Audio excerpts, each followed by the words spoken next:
failure, obviously. I had dramatic losses in my bodybuilding career. I had movies that went right into the toilet. And this wasn't just the first time that I've watched my approval ratings fall like the Dow Jones Industrial Average. I wasn't even close to rock bottom. And it wasn't the recession that brought my world crashing down. I did that to myself. I blew up my family. No failure has ever felt worse than that. I won't be rehashing that story here. I've told it before in other places, and other places have told it multiple times. All of you know the story. And if you don't, you've heard of Google, and you know how to find it. I've hurt my family enough, and it's been a long road to repair those relationships. I will not turn them into fodder for the gossip machine. What I will say is that by the end of the year, I had found myself in a place that was both familiar and foreign. Let me tell you what I mean by that. I was at the bottom. Now, I've been here before, but this time I was face down in the mud, in a dark hole, and I had to decide whether it was worth it to clean myself up and to start to climb out or to just give up. The movie projects that I've worked on since I left the capital went up in smoke. The cartoon, loosely based on my life, I was so excited about. Bye-bye. The media wrote me off.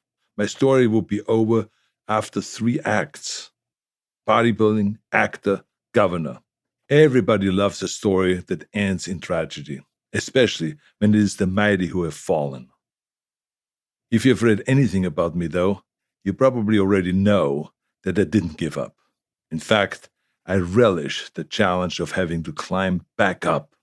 That's the struggle that makes success. When you achieve it, tastes so sweet.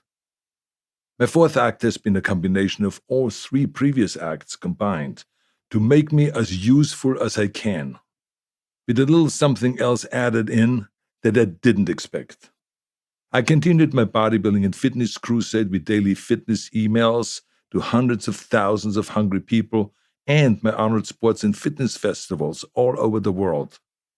My policy work goes on at the After School All-Stars, where we serve 100,000 kids in 40 different cities across the nation, and at the USC Schwarzenegger Institute for State and Global Policy, where we advocate for our political reforms all over the United States, and at the Schwarzenegger Climate Initiative, where we sell our environmental policies all over the world, and my entertainment career that pays for it all.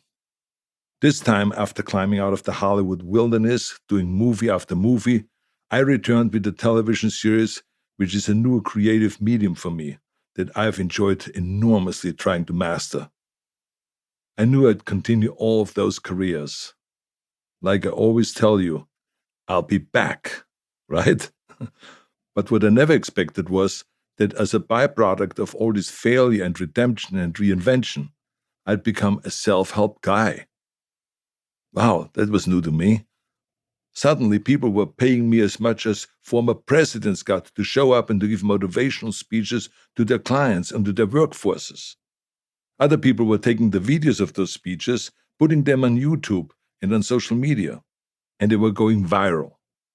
Then my own social media channels started to grow, because anytime I used them to share my wisdom about urgent matters of the day, or to offer a calm voice amid the chaos, those videos went even more viral.